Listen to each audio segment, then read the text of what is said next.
Hi everyone, this is Prachi Joshi welcoming you to my YouTube channel. आज के video में हम पढ़ने वाले हैं क्लास 10th हिस्ट्री का chapter first, the rise of nationalism in Europe का topic the romantic imagination and the national feelings. Nationalism did not came about only through wars and territorial expansion. Culture ने भी बहुत important role play किया है। Poetry, art, stories, music, इन सब की मदद से नेशनलिज्म की फीलिंग आएगी। यहाँ से एक छोटा सा क्वेश्चन बनता है, what do you understand by romanticism? Romanticism क्या है?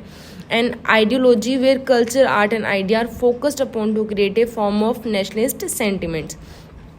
कि नेशनलिस्ट फीलिंग क्रिएट करने के लिए आप कल्चर, आर्ट, आइडिया पे फोकस कर रहे हैं। रोमांटिक थिंकर्स कहते हैं ज़्यादा साइंस पे ध्यान मत दो, इमोशन पे, इंस्टीट्यूशन पे फोकस करो, देश प्रेम की भावनाओं पर ध्यान दो। Their efforts was to create a sense of a shared collective heritage, a common cultural past as the basis of nation.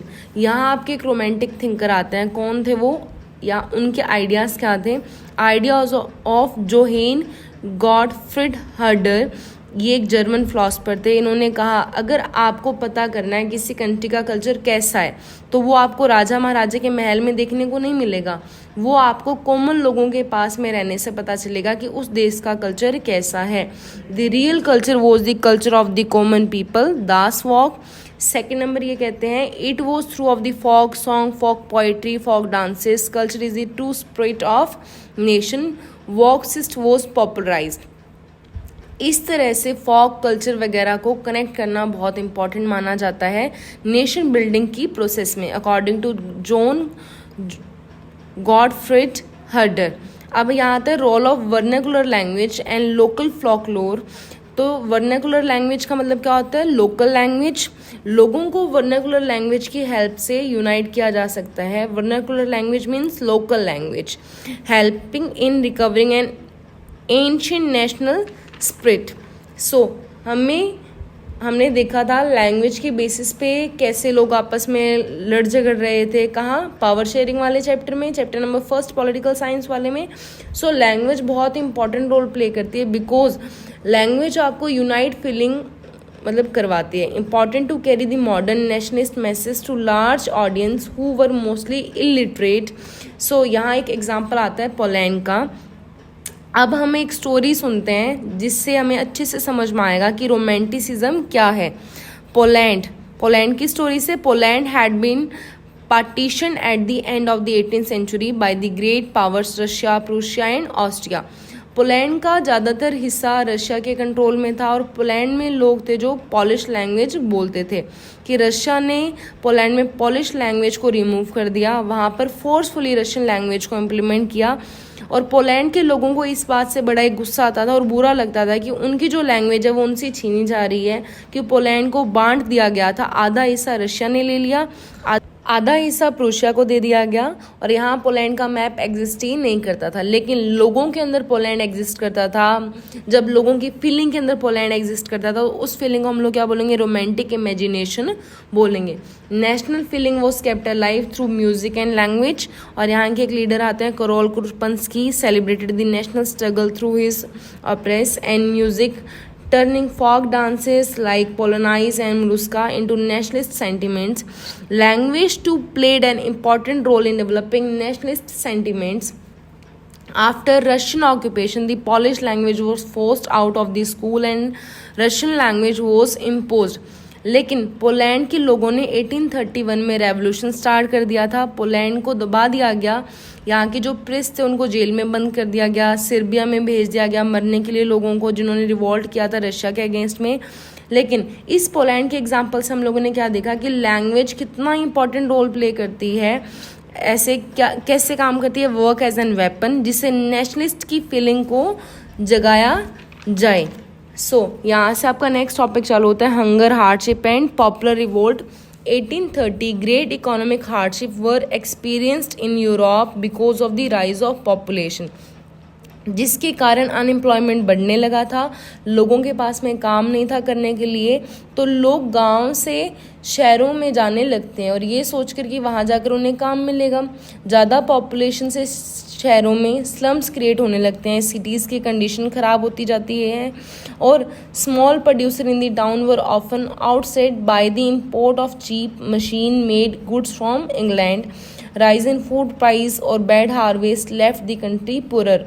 1848 में फ्रांस की सिटी पेरिस की हालत बहुत ज़्यादा ख़राब हो जाती है। लोगों ने ऐसे सड़कों पे उतरना चालू कर दिया, लोग सड़कों पर उतर आते हैं।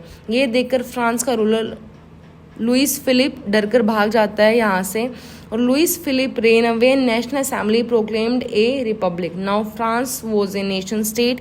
नेशनल असेंबली के आने के बाद कुछ चेंजेस किए गए, 2 चेंजेस किए गए। पहला क्या था, voting rights to all males above 21 was granted और वुमेन्स को वोटिंग राइट यहाँ नहीं दिए गए। सेकेंड नंबर चेंज क्या था, right to work was granted.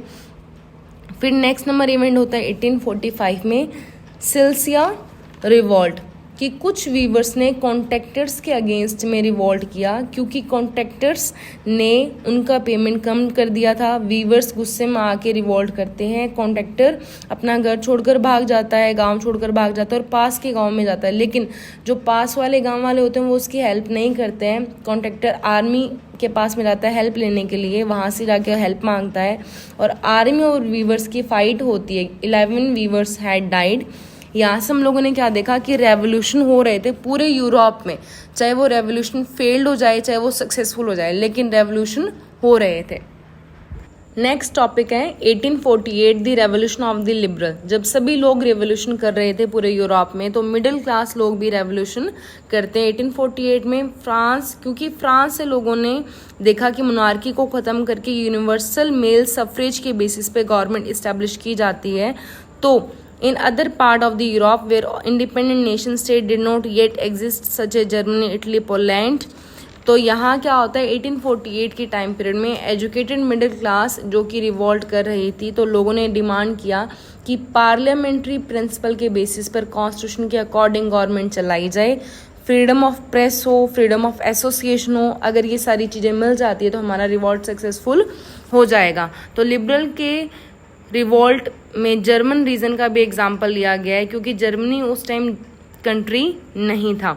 German region member were middle class professional businessman and prosperous artisan came together in the city of Frankfurt. और ये ऑल जर्मन असेंबली के लिए वोटिंग करते हैं। ऑल जर्मन असेंबली में 831 elected representative होंगे। इनकी ये मीटिंग होती है फ्रैंकफर्ट पार्लियामेंट्री में और 831 रिप्रेजेंटेटिव कॉन्स्टिट्यूशन बना के आ जाते हैं ताकि राजा की पावर को लिमिट लगाया जाए।